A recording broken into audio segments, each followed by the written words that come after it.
ఎన్నతగని నన్ను ఎన్నుకున్నావు, ఎందుకింత ప్రేమ చూపావు నా యేసయ్యా, ఎంత మంచి ప్రేమ చూపావు. ఎన్నతగని నన్ను ఎన్నుకున్నావు, ఎందుకింత ప్రేమ చూపావు నా యేసయ్యా, ఎంత మంచి ప్రేమ చూపావు. ఎందుకింత ప్రేమ చూపావు నా యేసయ్యా, ఎంత మంచి ప్రేమ చూపావు. ఎన్నతగని నన్ను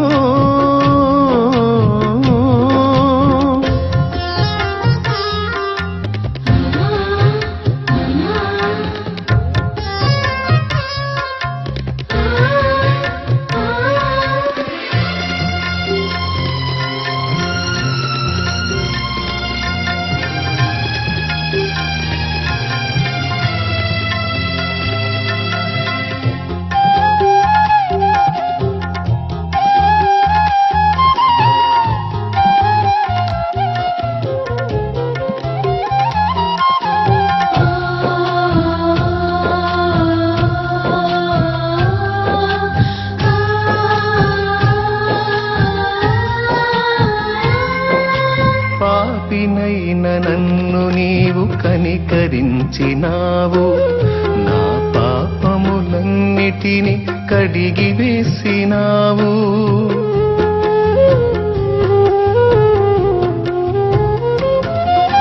పాపినైన నన్ను నీవు కనికరించినావు, నా పాపములన్నిటిని కడిగి వేసినావు. పతనమైన నా జీవిత గతిని మార్చినావు, పతనమైన నా జీవిత గతిని మార్చినావు. పనికిరాని నన్ను నీ పనికి నిలిపినావు, ఎందుకింత ప్రేమ చూపావు నా యేసయ్యా, ఎంత మంచి ప్రేమ చూపావు. ఎందుకింత ప్రేమ చూపావు నా యేసయ్యా, ఎంత మంచి ప్రేమ చూపావు. ఎన్నతగని నన్ను ఎన్నుకున్నావు, ఎందుకింత ప్రేమ చూపావు నా యేసయ్యా, ఎంత మంచి ప్రేమ చూపావు. ఎన్నతగని నన్ను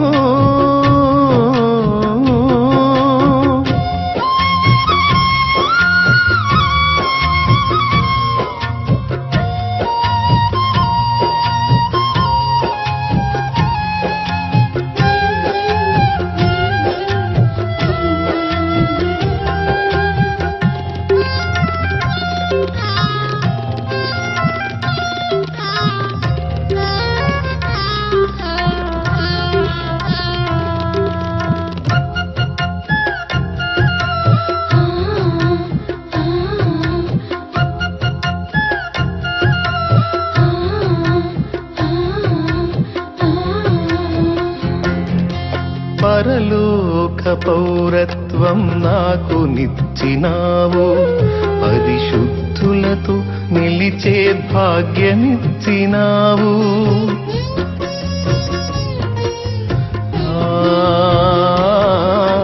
పరలోక పౌరత్వం నాకు నిచ్చినావు, పరిశుద్ధులతో నిలిచే భాగ్యమిచ్చినావు.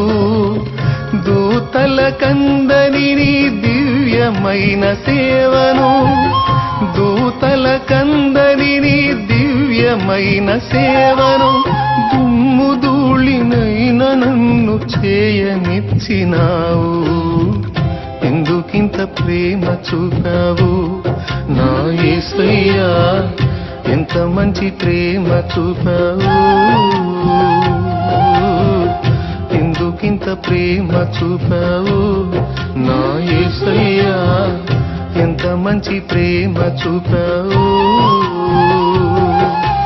ఎన్నతగని నన్ను ఎన్నుకున్నావు, ఉన్నావు, ఎందుకింత ప్రేమ చూపావు నా యేసయ్యా, ఎంత మంచి ప్రేమ చూపావు. ఎన్నతగని నన్ను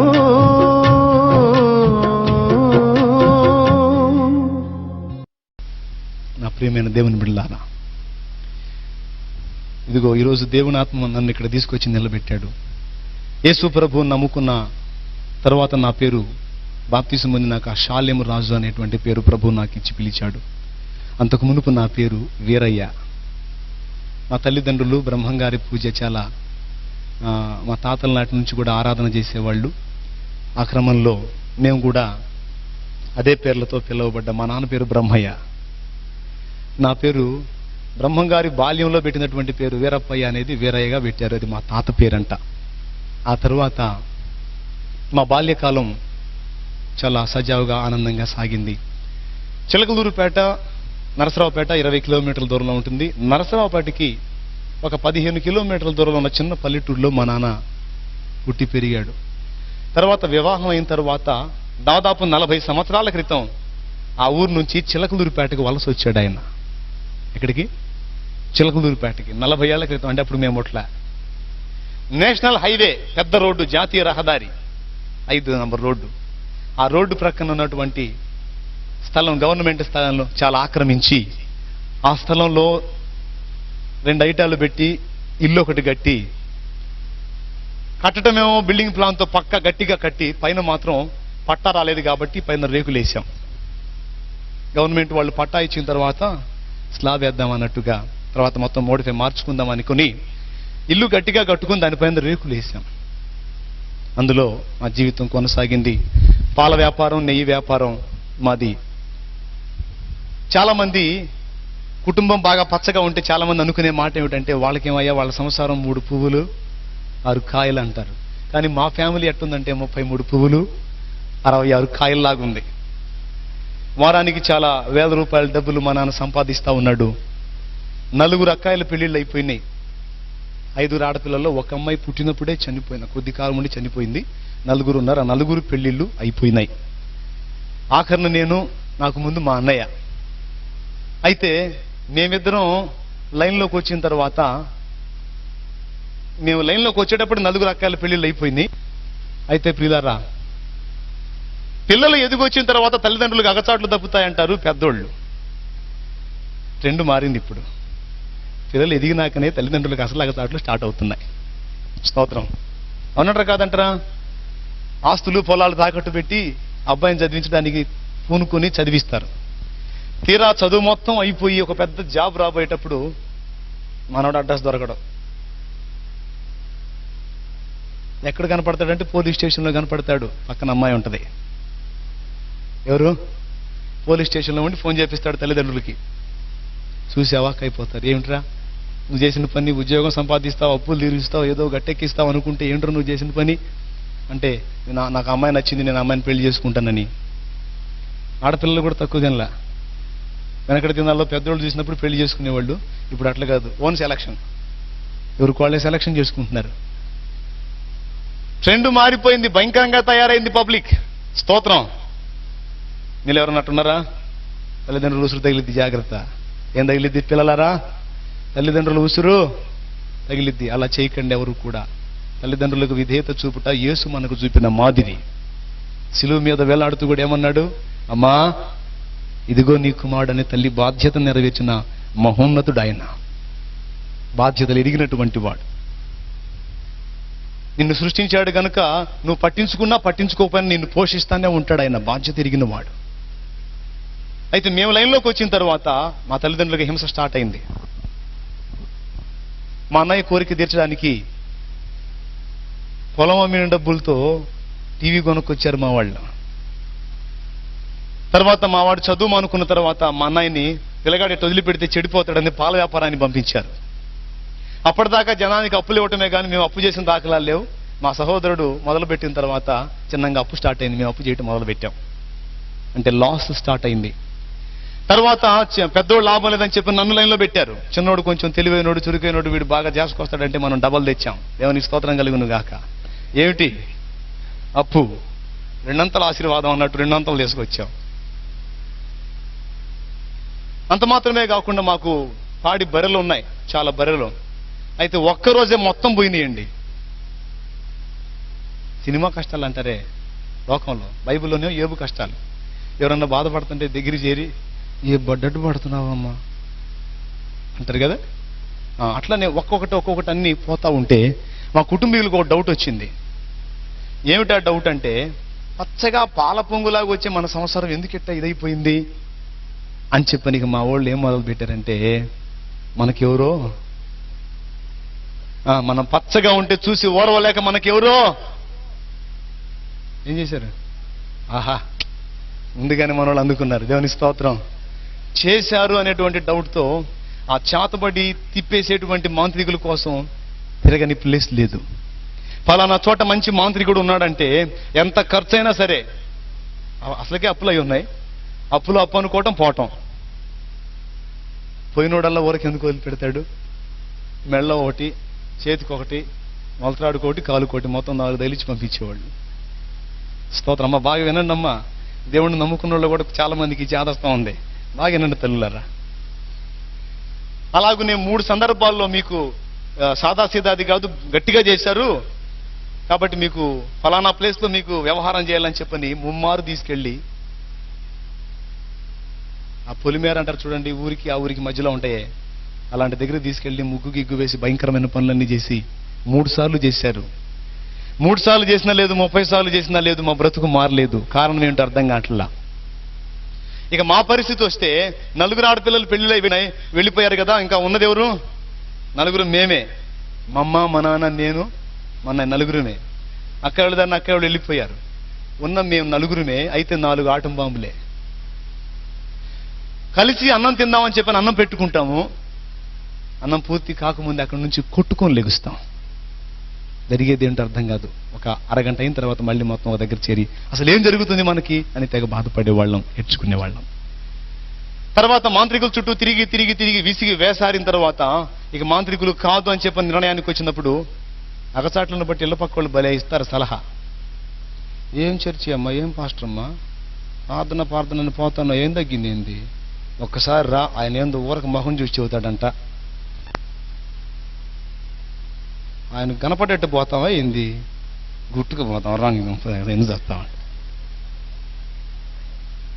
అవునా కదా, గుట్టుకు పోయొద్దాం అమ్మాయారా, జాగ్రత్త. అయిపోయింది ఆ సెక్షన్.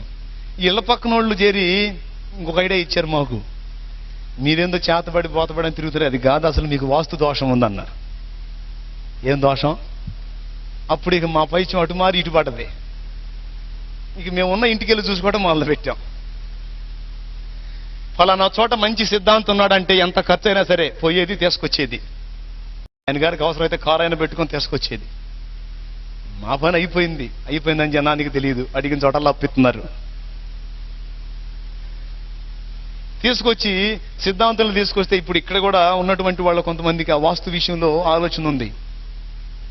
అవసరం లేదండి, మనకి అది నమ్మాల్సిన అవసరము లేదు. తర్వాత నేను తెలుసుకున్నానులే.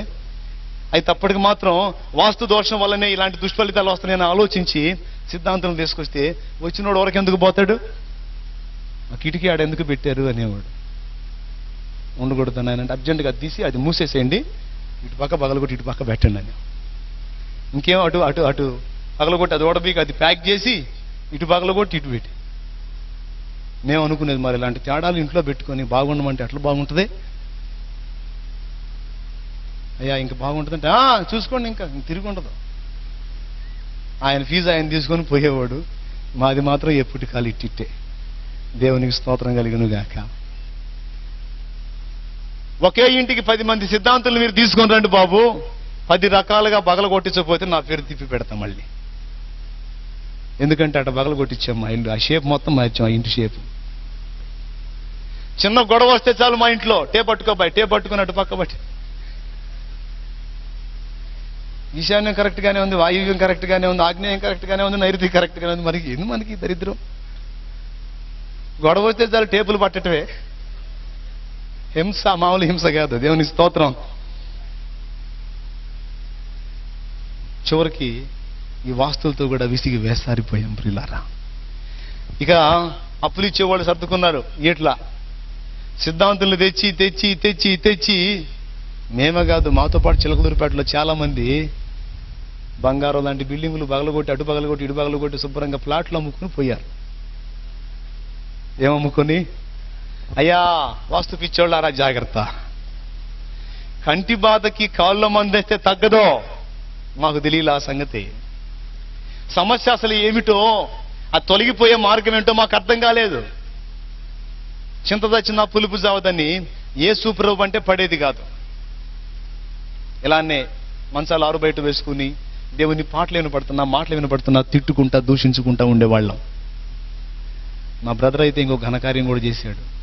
అందుబాటులో చర్చి ఉండి రోజు సాయంత్రం పూట వాక్యమో పాటలు వినపడతా ఉంటే ఇది ఒకటి పెట్టి అటు గోలగోలు చేస్తారని చెప్పని ఒకరోజు ఆ చర్చిలో యాంప్లిఫైర్ దొంగతనం చేసి అమ్మొచ్చాడు. ఇప్పుడు పెట్టండ్రా ఏం పెట్టి పెడతారు అని. దేవుని స్తోత్రం. ఇప్పుడు మా అన్నయ్య చేసే పని అదే, చర్చిలో యాంప్లిఫైర్లు సెట్టింగే. చప్పడు కూడా దేవుని మహిమపరచండి, రోషం కలిగిన దేవుడు. ఏదైతే కొట్టేశాడో దాని సెక్షన్ ఇప్పుడు ఆయన. నా ప్రియమైన దేవుని బిడ్డలారా, సిద్ధాంతుల చుట్టూ తిరిగి తిరిగి అయిపోయింది, విసిగి వేసారి. ఇక వాళ్ళకి ఇవ్వటానికి డబ్బులు లేక, వాళ్ళని తెప్పించడానికి డబ్బులు లేక ఆ వాస్తు శాస్త్రం పుస్తకం తెచ్చి నేను చదివి నేను కూడా ప్రయోగాలు మొదలుపెట్టా.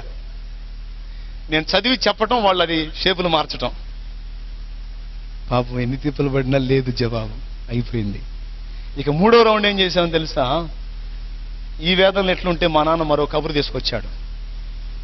ఫలానా చోట మంచి పనోడు ఉన్నాడంట, మాంత్రికుడు, తర్వాత సిద్ధాంతి కూడా, మనకి ఏ తేడా ఉన్నా చెప్తాడంట, కాదు కొద్దిగా ఫీజు ఎక్కువ అంట. పోతే పోయింది అయ్యా, బాధలు పోవాలి కానీ ఎంత డబ్బులు అయితే ఏవి అని చెప్పి మళ్ళీ ఒక చోట అప్పు చేసి పోయి ఆయన దగ్గరికి పోయి అయ్యగారిని కలవటానికి రోజు పూట పట్టింది మాకు. పిచ్చి జనం చాలా మంది ఉన్నారు అక్కడ.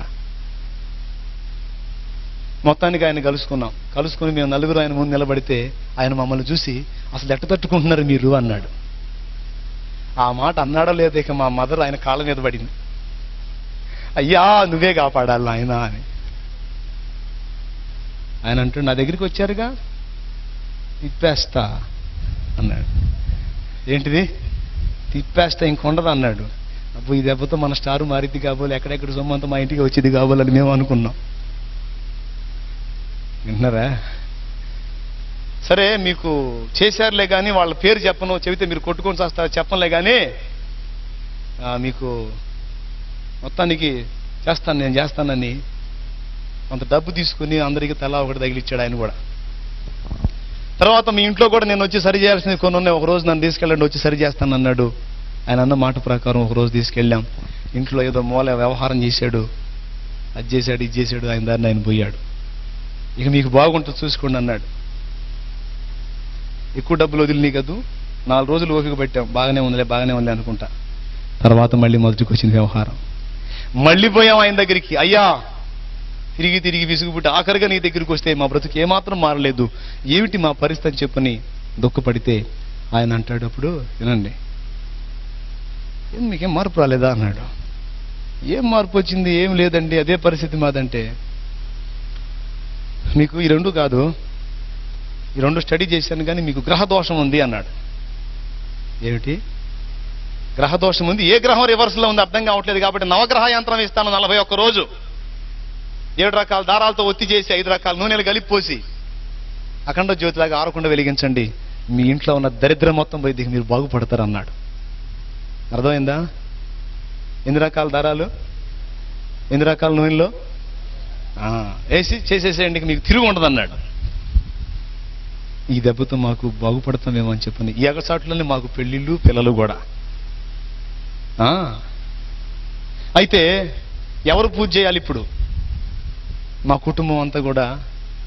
నేను మహాభక్తుణ్ణి, గణేష్ బీడీలు దాగినోడు ఆ బీడీలు దాగి కాగితం పడేస్తే ఆ కాగితాన్ని ఎవరన్నా తొక్కుతారేమో, స్వామిని ఎవరన్నా తొక్కుతారేమో తీసుకెళ్ళి చెట్లల్లో పెట్టి వచ్చేవాడిని నేను. ఆ రేంజ్ పిచ్చి నాది. అర్థమైందా? ఎక్కడన్నా నా కంటికి కనపడదంటే ఏదన్నా బొమ్మ దాన్ని తీసుకెళ్ళి దాచిపెట్టొస్తాను ఎవరు తొక్కకుండా. నాకు తెలియదు అందులో జీవము లేనిదని. అయితే ప్రిల్లరా, ఎవరు చేస్తారు ఈ పూజ అంటే మన చిన్నోడే అని చెప్పి అందరూ కలిసి నా నెత్తిన వేశారు. రోజుకు 3 సార్లు స్నానం చేయాలి, చాలా నిష్ఠతో నియమంతో చేయాలి. సరే, కుటుంబం బాగుపడిద్ది, ఏ తిప్పలైనా పడదాం అని చెప్పి నేను పూనుకున్నాను ఆ పూజ చేయటానికి.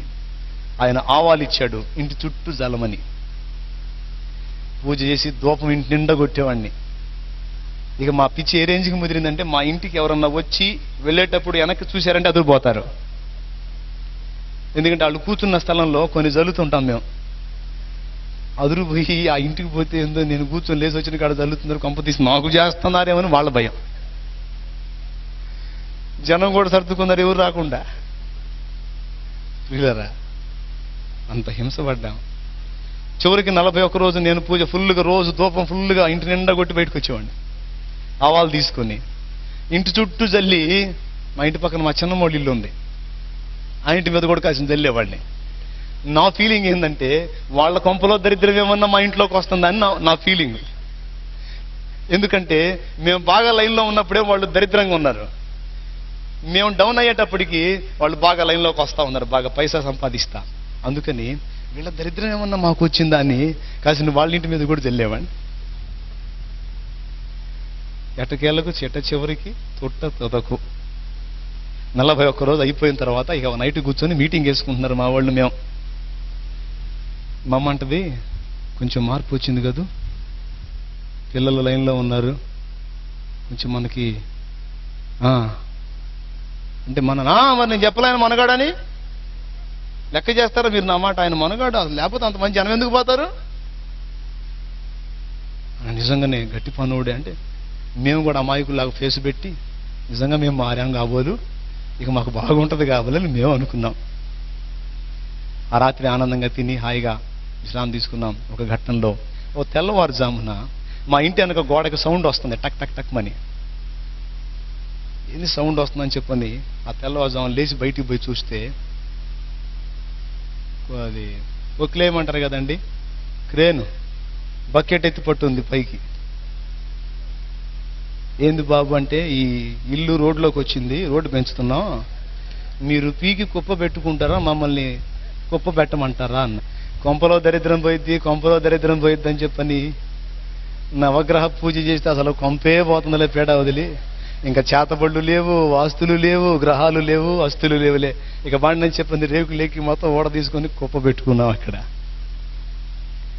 మా చిన్నమ్మ తిట్టడం మొదలుపెట్టింది, మా ఇంటి మీద ఆవాలు జల్లి జల్లి మా ఇల్లు కూడా బీకిస్తున్నాడు దుర్మార్గుడని. ప్రియమైన దేవుని బిడ్డలారా, మీరు నవ్వుతున్నారు కానీ ఆ తర్వాత మా బ్రతుకు దుర్భరంగా మారిందండి. నిలవరమైన నివాసం లేదు, ఇంటికి అద్దెగట్టుకోలేని దౌర్భాగ్య స్థితికి దిగజారాం. ఇల్లు కూడా పోయింది అన్న సంగతి తెలిసిన తర్వాత అప్పులోళ్ళు అందరూ ముక్కుమ్మడిగా దాడి చేశారు. ఒకళ్ళు వచ్చి టీవీ తీసుకొని పోయారు, ఒకళ్ళు వచ్చి బూతులాడు, రకరకాల మాటలు మాట్లాడు తృణీకరించి ఎన్ని రకాలుగానో వేధిస్తే చిలకలూరుపేటలో మనుగడ కష్టమై నరసరావుపేటకి వెళ్ళి అక్కడ బ్రతుకు తెరువు ప్రారంభించాం.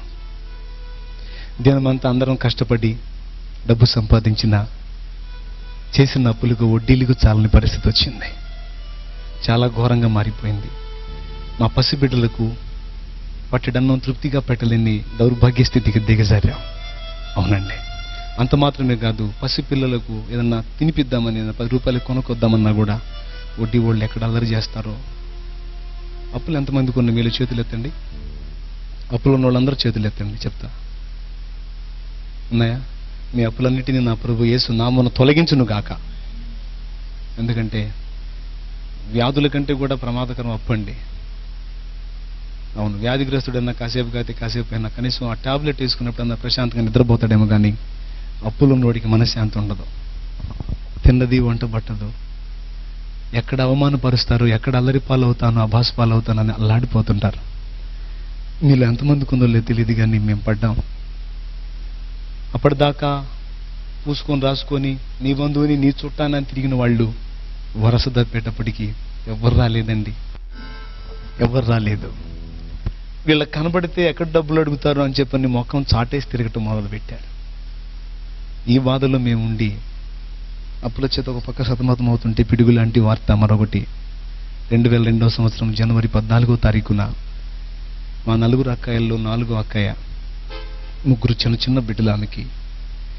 జనవరి 14వ తారీఖు సంక్రాంతి పండుగ రోజు నిండు ముత్తైదులుగా అలంకరించుకొని అమ్మవారికి పూజ చేసి తలంటూ స్నానం చేసి చక్కగా మంచి బట్టలు కట్టుకొని పిల్లలకు కూడా మంచి బట్టలు కట్టి పిండి వంటలు చేసి వాళ్ళకి తినిపించి మధ్యాహ్నం పూట మరి టీవీలో అప్పుడు ఆమె ఆరాధించేటువంటి ఆ విగ్రహాలు నాటికి వస్తుంటే చూస్తా బట్టలు పిండుకుంటా ఉంది. సంక్రాంతి అప్పుడు అక్కడ గాలిపటాలు ఎగరేస్తారు హైదరాబాద్లో. ఆ గాలిపటాలు పిల్లలు ఎగరేస్తా 2వ స్టేర్లో వాళ్ళు అద్దెకుంటున్నారు. అక్కడుండి గాలిపటాలు ఎగరేస్తూ ఉంటే వాళ్ళ ఇంటి ఎదురు పెద్ద చెట్టు 2 స్టేర్లకు వచ్చి ఉంది, పెద్ద చెట్టు. ఆ చెట్టులో తగులుకుంది గాలిపటం. ఆ గాలిపటం తీసిమని కొడుకు తల్లిని అడిగాడు. ఆ బట్టలు పిండేటువంటిది ఆ బట్టలు అక్కడ పెట్టి వచ్చి ఇనప సొవ్వు తీసుకొని అక్కడ తగులుకున్న గాలిపటాన్ని తీయటానికి ప్రయత్నం చేసింది.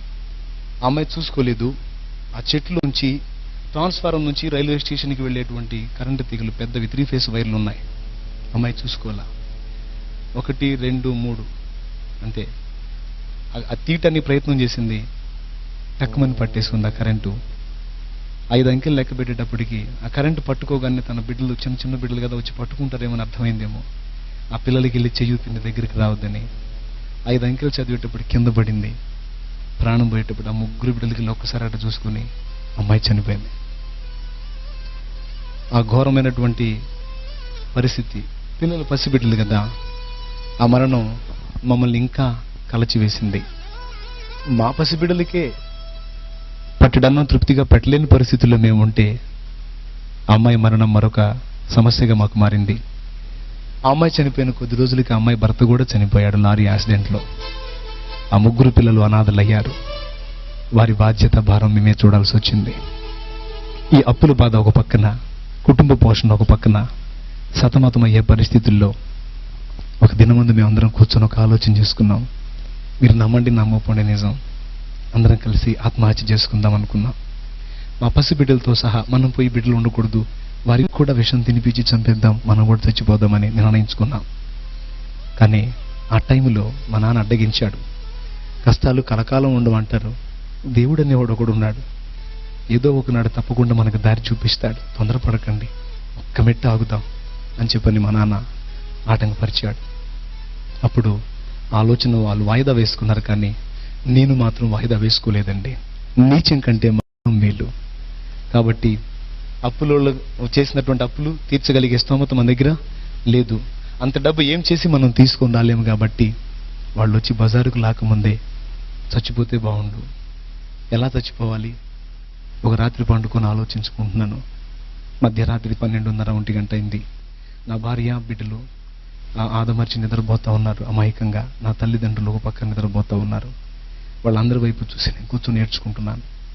నేను చచ్చిపోవాలి, ఎట్ట చచ్చిపోవాలి, ఏ విధంగా చచ్చిపోతే ప్రాణం వెళ్ళిపోయిద్ది. ఇంకొకటి ఆలోచించుకుంటున్నానండి, నేను చచ్చిపోయేది ఊరకు కాకూడదు, నా మరణం వెనకన్నా నా కుటుంబానికి డబ్బు వచ్చే విధంగా చావాలి, నేను ఎలా చస్తే డబ్బులు వస్తాయి అని ఆ రాత్రి పండుకుని ఆలోచించుకుని ఏడ్చుకుంటా ఉన్నాను. ఒకవేళ నేను చనిపోతే నా భార్య పిల్లల పరిస్థితి ఏంటి, నా తల్లిదండ్రులు ఎంత దుఃఖపడతారు, అక్క చనిపోయింది, మరి నేను కూడా ఇలాగైపోతే నా తల్లిదండ్రులు ఏమనుకుంటారని, వాళ్ళు ఎలా ఫీల్ అవుతారో ముందుగానే మొత్తం ఊహించుకొని ఏడ్చుకుంటా ఉన్నాను. అప్పుడు ఆరాధించేటువంటి దేవుళ్ళ మీద కోపం వచ్చిందంటే అప్పుడు వెతికాను, ఎంతమందికి పూజలు చేశాను, ఎన్ని రకాల భక్తి క్రమాలు ఆచరించాను, ఎన్ని నియమనిష్టలతో మొక్కుబడులు చేశాను, ఇవన్నీ ఏమైపోయినాయి? ఇంతమంది దేవతలు దేవుళ్ళలో ఒక్కరన్నా సాయపడరేమిటి? నా కుటుంబం గట్టెక్కే మార్గమే లేదా? అసలు ఎందుకు మా పరిస్థితి ఇలా దిగజారిపోయింది, ఎందుకు మా జీవితం ఇలా అయిపోయిందని చెప్పని ఏడుస్తూ నేను చేసుకునేటువంటి ఆ నిర్ణయం ఘోరంగా ఉంది. రాత్రి పూర్తిగా డిక్లేర్ చేసుకున్నాను చావాలని. నాకు తెలీదు ఆ రాత్రే నా మంచి సమరయుడు నన్ను దర్శించడానికి వస్తున్నాడని. హల్లెలూయా! నా బంగారు తండ్రి నా కోసం ఆ రాత్రి వస్తున్నాడన్న సంగతి నాకు తెలియదు, నా ఇంట్లోకి అడుగు పెడుతున్నాడన్న సంగతి. ఎస్, అమ్మైన మరచేను కొన్ని వేళలా, మరువక నువ్వు కాచేవు అన్ని వేళలా.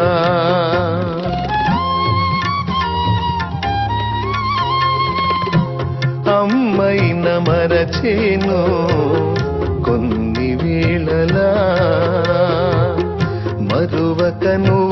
కాచేవు అన్ని వేళలా.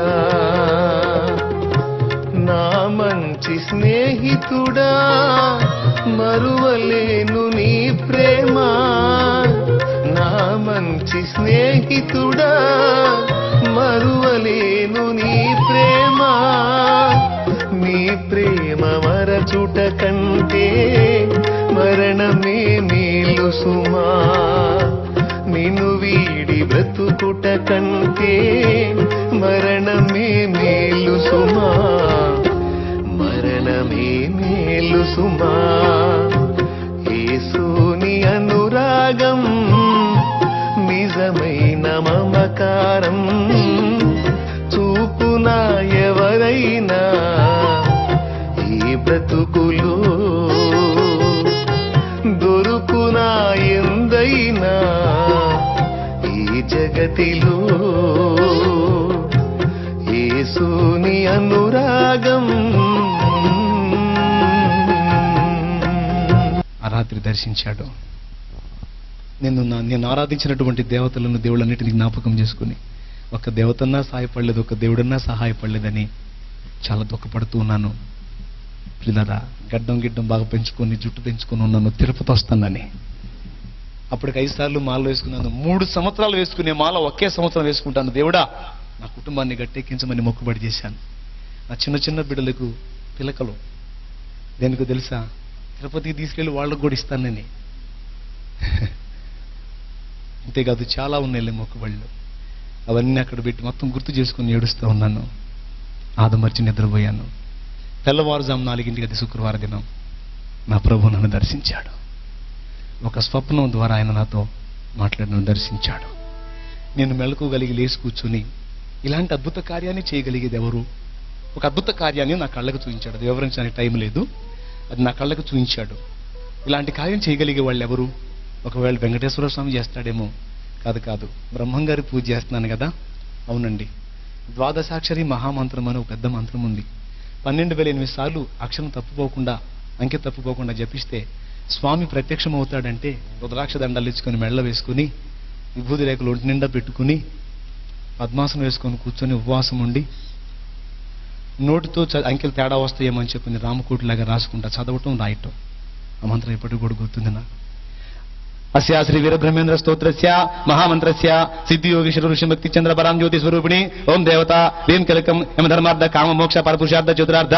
అలా పెద్దది 12,008 సార్లు జపిస్తే స్వామి కనపడతాడంటే జపించడమే కాదు, రాయటం కూడా మొదలు పెట్టాను. ఒకవేళ ఇది రాస్తున్నాను కదా, బ్రహ్మంగారు కనపడ్డాడేమో అనుకున్నాను. ఈ స్వామి ఆ స్వామి, ఈ స్వామి ఆ స్వామి అంటుంటే నా చెవుల్లో ఒక ధ్వని మారుమోగుతుంది. ఇలాంటి కార్యములు చేయగలిగిన వాడు నజరేయుడగు యేసు ఒక్కడే. Praise the lord. ఈ ఘడియలో నిన్ను కాపాడగలిగిన వాడు నజరేయుడగు యేసు ఒక్కడే. లే చెప్పని నా చెవుల్లో ధ్వని మారుమోగుతా ఉంది. ఒక బలమైనటువంటి ప్రేరేపణ నన్ను గుచ్చుతుంది. నేనేంటి అక్కడికి పోవటం ఏంటి అని ఒక పక్కన నా అహం నన్ను అడ్డగిస్తుంది. ఎట్టకేలకు ఒక అభిప్రాయానికి వచ్చాను. ఇన్ని దేవతలు, ఇన్ని దేవుళ్ళు, ఇన్ని సిద్ధాంతులు, ఇన్ని వేదాంతులు, ఇన్ని మాంత్రికులు తిరిగి అసలు ఒక్కసారన్నా నేను చర్చికి ఎందుకు వెళ్ళలేకపోయాను? మొత్తానికి ఏదో నాకు అడ్డుపడతా ఉందని గ్రహించి అప్పుడే తీర్మానం చేసుకున్నాను, ఇక నుంచి నేను చర్చికి వెళ్ళాలని. నా తల్లికి చెప్పాను, నేను చర్చికి వెళ్తానంటే అదేందయ్యా స్వాములకు మొక్కులు మొక్కున్నావు, అదేంటి అటు వెళ్ళకూడదు అని చెప్పని అంటదేమో అనుకున్నాను. ఒక మాట ఎందుకయ్యా అని అన్న ఆమె వెంటనే సరే పోయా ఆయనన్నా సహాయపడతాడేమో అంది. ఆ మాటతో మొట్టమొదటిసారి చర్చికి వెళ్ళాను. చర్చికి వెళ్ళేటప్పుడు ఆ స్త్రీలను అడిగానమ్మా, మంత్రాలంటే చదవటం వచ్చు, ప్రార్థన అంటే రాదమ్మా, ఎట్ట చేయాలో అని అడిగితే, ప్రార్థన అంటే మంత్రాలు కాదు బాబు, ప్రార్థన అంటే నీ గుండెలోని వేదన ప్రభువుకి విన్నవించుకో, నీ బాధను బట్టి కన్నీళ్లతో చెప్పు. ఆయన కరుణామయుడు, ఆయన నీతో మాట్లాడతాడు, నీకు సహాయపడతాడని వాళ్ళు చెప్తే, దేవుడు మాట్లాడతాడా, యేసు ప్రభు మాట్లాడతాడంటే ఖచ్చితంగా మాట్లాడతాడు. అట్లయితే ఆయనగా నాతో మాట్లాడితే నా బ్రతుకును ఆయనకు అంకితం చేసుకుంటాను అనుకున్నాను. మొట్టమొదటిసారి చర్చిలోకి వెళ్ళాను. వెళ్ళారా? దేవుడు మాట్లాడతాడా? బైబిల్లో దాదాపు 11 రకాలుగా దేవుడు మాట్లాడాడు. ఇప్పుడు సమయం లేదు, ప్రభుత్వం అయితే తర్వాత చెప్తాను.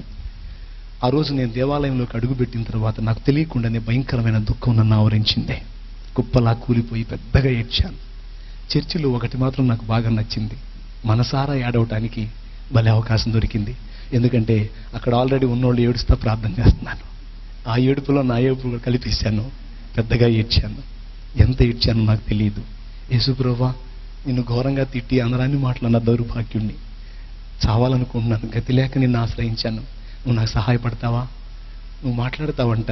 నువ్వు ఎటు నుంచి మాట్లాడతావు? ఎలా మాట్లాడతావు? నాతో మాట్లాడతావా? ఏడుపు తప్పితే నా బ్రతుకులో ఏమీ లేదయ్యా. యేసు ప్రభువా, నాతో మాట్లాడతావా? నా మాటలు నీకు అర్థమవుతున్నాయా? ఆ ప్రార్థనలు ఎట్ట చేయాలో నా చేత కాదు, మరి నేను చేసేది నీకు అర్థమవుతుందా? నా పరిస్థితి ఏమిటని నేను అడిగినప్పుడు కొద్ది తడవు తర్వాత అటు చూడు అనేటువంటి ప్రేరణ బలంగా వస్తాను. ఆ గోడ తట్టు తిరిగినప్పుడు నేను ఏ ప్రశ్న అయితే ఆయన అడిగానో దానికి జవాబుగా ఆ గోడ మీద దేవుడు నాకు కనపరిచాడండి. చర్చిలో ఇటుపక్క ఉన్నటువంటి ఆ 2 వచనాలతో పాటు 3వ వచనం కూడా నాకు చూపించాడు. 2 రాజుల గ్రంథము 20వ అధ్యాయం 5వ వచనం. నీవు కన్నీళ్లు విడుచుట నేను చూచి తినే, నీ ప్రార్థన నేను అంగీకరించి ఉన్నాను, నేను నిన్ను బాగు చేసేదను. ఈ మాట ఆయన మాట్లాడాడు. ఆ మాటలు నా కంటపట్టడంతో నా శరీరం పులకించిపోయింది. మరొకసారి ఇచ్చాను. ఫస్ట్ టైం బైబిల్ పట్టుకొని ఓపెన్ చేశాను, ఈ మాట ఎక్కడుందో చూద్దామని. అప్పటి నుంచి ఇక బైబిల్ చదవటం మొదలుపెట్టాను. అప్పుడు మాట్లాడిన తర్వాత బైబిల్ చదవటం మొదలుపెట్టాను. ఒక్కొక్క వచనం నా చెంప పగలగొట్టినట్టు అనిపించింది. వ్యభిచారం చేస్తే కాదురా, ఆ చూపు చూసి నా పాపమే. 2 రూపాయలు ఇచ్చి డబ్బా కొట్టడం కాదు, 2 లక్షలు ఇచ్చి నా కుడి చేతితో ఇచ్చేది ఎడమ చేతికి. భక్తి చేసేది జనం చూడాలనే వేషధారణ కాదురా. నువ్వు చేసే భక్తి నాకు మాత్రమే తెలిసే విధంగా జాగ్రత్త పడాలి. మనుషులు చూడాలని చేయకూడదు, నేను చూడాలని చేయాలి. ఏ పనైనా ఒక్కొక్క మాట నన్ను తాకటం మొదలుపెట్టింది. నేను యేసు ప్రభు దగ్గరికి వెళ్ళి మొట్టమొదటి అడిగాను, ప్రభువా, నేను ఇంత శ్రమ పడటానికి వాస్తు తేడానా, చేతబడా, లేకపోతే గ్రహదోషమా అంటే ప్రభు చెప్పిన మాట ఏమిటంటే, ఈ 3 నీ మీద పని చేయాలన్నా, లేకపోతే ఇది కాకుండా మరి ఏదైనా మీ మీద దాడి చేయాలన్నా అన్నిటికంటే ప్రాముఖ్యంగా మీకు పాపదోషం ఉంది అన్నాడు. మీకే కాదు, సర్వమానవాళికి పాపం ఉంది. ఆ పాపం వల్లనే ఇహ సంబంధమైన శ్రమ, నరకం. ఆ రెండింటినీ తప్పించడానికే నేను వచ్చాను. రా, నా రక్తములో నీ ప్రతి పాపాన్ని కడుక్కో, నీకు నూతన జన్మ అనుభవంలోనికి రా, నీ జీవితాన్ని నేను బాగు చేస్తానని నా ప్రభు నాతో మాట్లాడాడు. 14 కూటానికి వెళ్ళలేదు, 14 ప్రసంగాలు నేను వినలేదు. 4 ఆదివారాలు చర్చికి వెళ్ళాను. 5వ వారం ఇట్లా సభ పెట్టారు.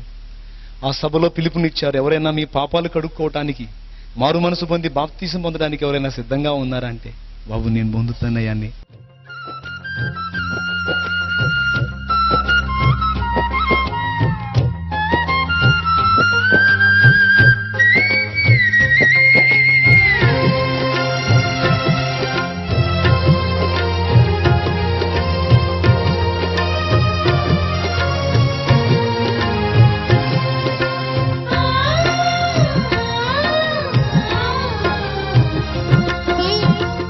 అన్యజనులలో నీ వార్తను నా బ్రతుకు ద్వారా ప్రకటింతును.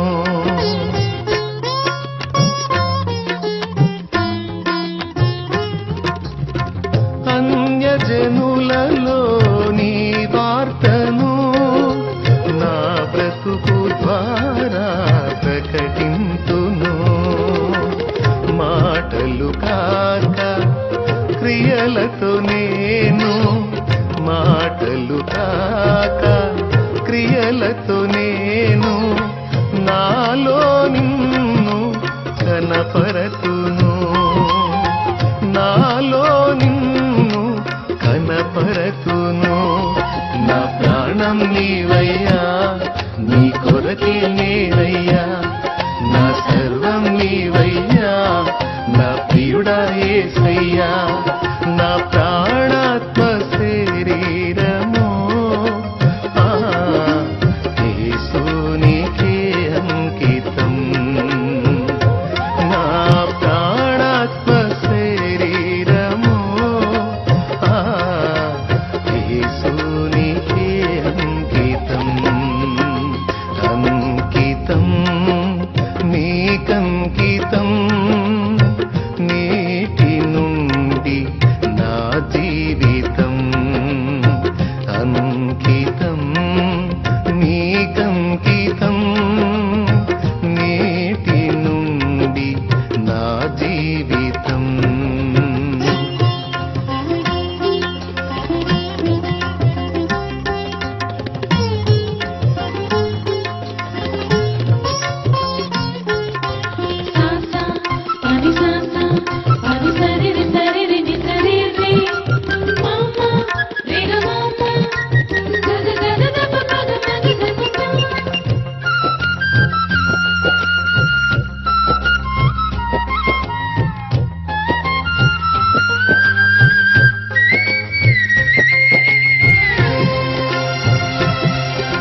విడిచేంత వరకు నాదు సాక్ష్యము కాపాడుము.